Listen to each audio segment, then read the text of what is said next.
Welcome everyone to this recap video of round 1 of August 19th, Bulldog Community Gaming LLC's Gundam card game night. If you guys want to catch some Gundam card game live as it is happening, check out Bulldog Community Gaming LLC's Twitch channel, link down in the description below, Tuesdays, 6:30. And if you guys are looking to play some of Bandai's Gundam card game, Bulldog Community Gaming LLC in Brownsburg, Indiana, is the place to be. $5 entry. And we start at 6:30. There's a good community of guys playing right now this really good, really fun game from Bandai. So anyways, in our round 1 matchup, we've got actually a mirror match here of a really topping deck at the time that was really good, and topping was being red, green, blue aggro. So the whole aspect is that you're kind of running a little bit of Zeon, you're running a lot of the really good blue, you're running Shenlong Gundam, Chang Wu Fei. You're basically just running a lot of aggressive bodies to smash into your opponent's face, knock out their shield, their base, and then their shields really fast before they get to set up. So it's a really just powerful aggro strategy. A lot of people have also been calling this the 1-year war, but again, mattering how you build it, you might not build it with so much Zeon, you might build it more with white base or the Federation line. So yeah, kind of just matters how you really want to build it. Nonetheless, they're just both aggro beatdown decks. That's literally what they do. They aggro you with lots of bodies and then beat you into the dirt with them. So nonetheless, we're going to check out this for round 1. I will note that I did come down with a pretty bad case of something, so I was not able to join in this event. I would have came in with red, blue, cyber Newtype. That would have been my deck. So nonetheless, let's begin this round 1. As a reminder, this is a best of 1 30 minutes. Here we go, folks. Our right side player is just finishing up their shielding right now as we move into their hand. Nothing they could really do. Anyways, we're going to go for the right. The left side is going to immediately start off with a Zaku 1, a level 1 that is 1-2. And then our other side is going to start off with a Zaku 2, a little better of a play overall because of the fact that Zaku 2 actually can knock out the EX base here next turn because of the fact that on attack, it gets +2 AP, allowing it to knock out the EX base in one shot. We're going to go for the DOP. DOP to look at the top card of our deck, and we can either put it on the top or the bottom. So it looks like we're going to put a base at the bottom of our deck, and then we're immediately going to swing the Zaku 1 into the base to deal a 1 damage. Again, both these decks are just straight up aggro decks. That's what they do. They just aggro the board. Anyway, Zaku 2 knock out the EX base thanks to the fact that it gets that +2 AP, and we're going to go for 2 gun tanks to knock out, of course, the Zaku 1, just immediately removing it from the board so we don't have that body attempting to try to kill off our EX base. We're going to go for Char Zaku 2 and then equip the Char to it, giving it high maneuver. And then we're going to swing it over to kill off the Zaku 2 and then adopt to deal other damage to the base. Char Zaku 2 on defeat then allows you to search the top 3 cards of your deck for a Zeon unit. By the way, Zeon unit, so it can't even search out Char. So if you see Char, the very name blood you need in this deck sometimes to work, you can't even get it. It sucks really bad. Anyways, we're gonna have to kind of see what our right side opponent wants to do, as we kind of have, interestingly enough, a mirror match, but it could be a different aspect of how each side really built their deck, because there are people like with the Chang Wu Fei with the Shenlong Gundam and stuff. So as we see the other Zaku 2, the one that came out of the set that's just a straight up vanilla 2-2. Anyways, we're gonna go for the Gundam and then the Gundam to then come down. Then we're going to attach Armor Array. There's not much we can really rest as we see the Char Zaku 2 get a Char Zaku 2 to your hand. Really good if we got another Char in hand. So anyways, we also could do stuff. So anyways, we're going to go for swinging in with the Gundam onto the base as we have the DOP. All our left side opponent has is just a little DOP, and our opponent has still full shield, and 2 shields are already gone. We're going to go for the Gundam, and then we're going to attach our Armor Array. There's really nothing the Armor Array can rest. So anyways, we're going to go for DOP to hit the gun tank there because of the effect of the Gundam to give stuff an extra AP for the turn. So the DOP is able to kill off the gun tank there, and then the Gundams just trade from each other. So right now, unless you can get a linked unit, most of your stuff is going to have to come in with the exhausted, becoming exhausted. So anyways, we do have a Shenlong Gundam and a 𝐒𝐓𝐄𝐒, which isn't too bad. We're going to immediately just throw down both a Zaku 2 and the Shenlong Gundam with the breach. There is the Shenlong Rare that's from the set, but this is the, I think, common or uncommon. So anyways, we're going to throw down a Zaku 2, a Rick Dom, which has breach, I believe, 3 on it, or 2, and then a Zaku 2, the vanilla from the set. So this is just what these decks do, folks. They just spam bodies. That's all you do. You just get the bodies down, just spam them down, force your opponent to have to out it. And then anyways, we're going to see the Zaku 2 swinging in, going to hit a dop there. So no burst so far on the left side of the board. Man, now it really wishes you maybe have kept that base as your draw for the turn. At least you could have insulated a little bit. Zaku 2, this one is from the set that's undefeated when pair, while paired. During pair, when defeated, you can create a Zaku 2 token. So that's a little nice. So it's a little bit of a token spam essence here. So as we see the draw of the goof.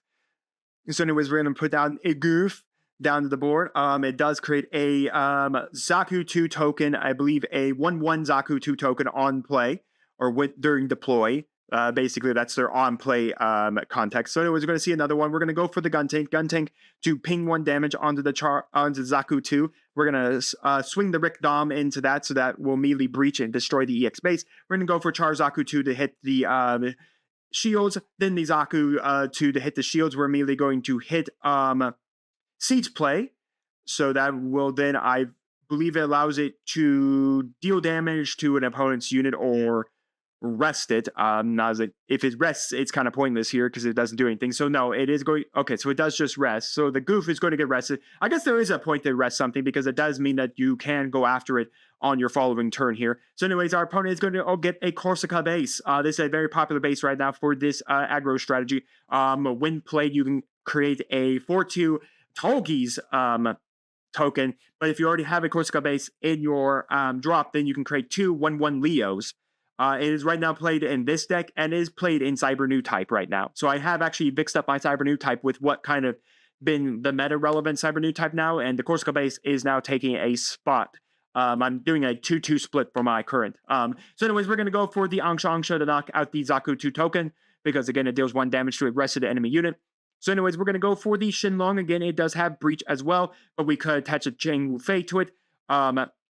Just because then that does give us the ability. So anyways, we're just going to go for the Corsica base. That will create a 4/2 𝐒𝐍𝐍𝐄𝐒 token. Both players are basically on the same deck, so if they're both on using the exact same tokens, but unless we do have a 𝐒𝐍𝐍𝐄𝐒 out, a 4/2, like I said, so the EX base is gone there. Now we have the Corsica base of 0/5, which is pretty nice because we do have a lot of bodies on the board. We could attach the 𝐒𝐓𝐄𝐒 to the Shenlong Gundam, because when 𝐒𝐓𝐄𝐒 does attack, he does actually ignore damage. So we're going to kill the Rick Dom, and then even though we did die in the battle, we still do get the breach. Anyways, we are going to be able to get the Fulgen base out. All it basically, I believe, just can give some buffs. I can't remember what that base does. I think it just deploys. I think it's burst and deploy, just take a life. I think it's one of just the basic bases that don't really do anything like the Corsica base does. So anyways, we do have Zaku 2. Again, it cannot create a Zaku 2 token unless it is linked, unless it's paired up with a pilot. So there could be the chance you could sacrifice the 𝐒𝐓𝐄𝐒 to the Zaku 2 and then swing over a body with it. I believe because I don't think he needs a pair to get his effect. Anyways, we're immediately going to swing. We're going to decide if we want to go after the goof or the Zaku 2. So anyways, we're going to go after the goof. We are going to have to take some damage back. We're going to take the 2 damage back because I believe we have to attach the Shenlong. I believe I think it has to be attached to a Shenlong to get its effect off. But nonetheless, 𝐒𝐓𝐄𝐒 is really good if you could attach to a Shenlong Gundam.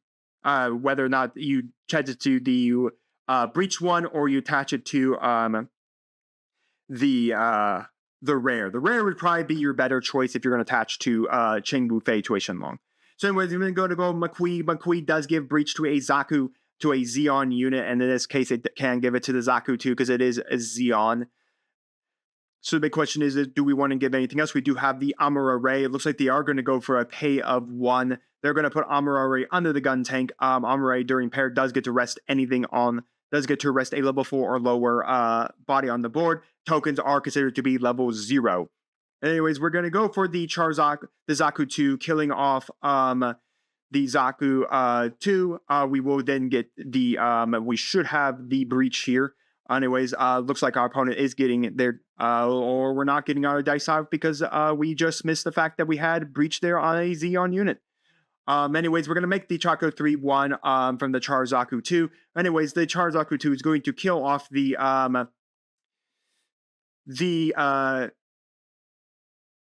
Charizard, whatever that other card was, sorry.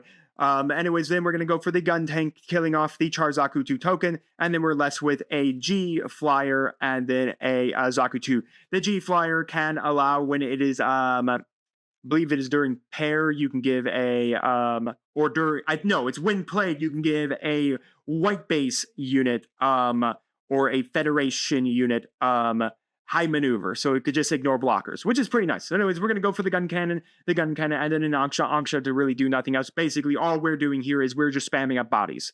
At this point, both our players are basically on no cards in hand, top decking whatever they can top deck, and basically hitting the base for everything. I am kind of surprised. I swore I thought 𝐒𝐓 gave breach to a Zeon unit. It looks like they finally actually figured it out that there was supposed to be breach there, so that finally got resolved there. So anyways, we're going to go for the Amuro Ray. Amuro Ray does get to rest. We're going to rest the gun cannon. Anyways, we're going to go for the G Flyer to knock out the gun cannon. The G Flyer will survive here, taking 2 back. We're going to swing the Zaku 2, do 2 damage to the Korska base, and then pass. Both our players, like I said, are on whatever they top deck. They are in blue, though, so they do have Show of Resolve, which they can use to draw 2 more cards for the cost of 3 resources. So it'd be very interesting exactly what they want to do here. The Ankshas could go both for the base and then push our opponent to have to knock out the Ankshas to basically go for that. So anyways, we're going to go for a Zaku 2. Again, this is the one that has to be paired on death. Create the 3-1 Zaku 2 token. I believe our opponent drew yet another Amuro. No, he drew a gun cannon. Okay, we're going to go for gun cannon. 1 damage on an Anksha. We're then going to trade the Zaku 2 into the Anksha. We're going to trade Amuro Ray into, of course, the other Anksha. Again, like I said, you have to, at this point, you're betting on the top deck, so you have to continue to hit. So anyways, it looks like our opponent will be playing out the Zaku 2. So unless our opponent gets beyond lucky and gets a base, that is pretty much it. The 𝐒𝐓 is not going to be able to do anything. Our opponent is just going to attach 𝐒𝐓, but there's nothing else they can do. And the right side's aggro version of the deck wins it out. So this deck really is a lot of fun. It's just straight up aggro. You spam the board with bodies, and you hit your opponent at a fast pace, and just try to do it. The problem is, as you see with both these players, they do run out of cards in their hand, so they do have to, so the fact that for a lot of other strategies who may be able to keep cards in their hand and recycling units and continuing to equip pilots and equip everything they need, this strategy does not do well. As we've seen right now, ever since like the week these decks kind of popped up and then continue to pop, and popped up a little bit around like Eggman events and other people's big events, they've been kind of dying down now. I think the thing is that they're just too easy to like kill off in a way. Yeah, they're fun. They're aggro strategies, and if they get everything right and they can punch your opponent's base in and they can kill everything off, then they're great. It's a perfect strategy. The problem is that, for instance, Wing Gundam is still very good because, again, all your guys are little bodies with 3 less health on them, so they're all going to die when they drop the wing, and because wing ramps, wing can be able to get up there, not mentioning they have a 6 health base, so spamming little bodies isn't going to help you, not mentioning that they have Wing Gundam that can attack all your stuff, because again, you're so little, and then breach 5 on it, meaning that your bases are pretty much pointless at that point. So, and even Cyber Newtype can ping and deal a massive amount of damage just from like the Kashtira, the Ksatria, it's Ksatria, and then Marita Cruz, and then it does have Gundam in it. So it has a lot of also paying strategies as well. So it's a neat deck. For a lot of other decks that go a little slower, this deck can easily beat it, but you gotta be faster than anything. And then if you happen to run into like blue-white blockers or freedom blockers, then you're definitely not going to be winning anytime soon because there's too many blockers up on the board. Good luck getting through them all, especially with the Archangel being able to restand all the blockers after your opponent swings with them. So, nonetheless, it was pretty cool to see these decks play out each other here. There you go for a mirror match. It's all about who could keep their bodies up further and who basically drew into any units and all of that. So, we saw what really happens when you're able to knock out your opponent's base and then knock into your opponent's shields very fast and quick and they can't stabilize. It pretty much ends really quickly. So nonetheless, hope you guys enjoyed. Let me know down in the comments your thoughts on the decks, on the players, on the gameplay, all of that. Did I miss something in the gameplay that you guys saw? And once again, if you guys are looking for a place to play Gundam or want to catch these Gundam games live, check the links in the description below for Bulldog Community Gaming's LLC's Facebook page where you guys can get to the Discord and talk with the players and the shop owner and all that. Scott's a really good guy. Once again, 6:30 on Tuesday nights, or you can, of course, check it out on Twitch, link down in the description below, 6:30 on Twitch as well. And with that, do make sure to like the video, subscribe to the channel, and ring the bell so you know if when my videos go live for you. And we'll see you here next time on Modern Dragons TCG.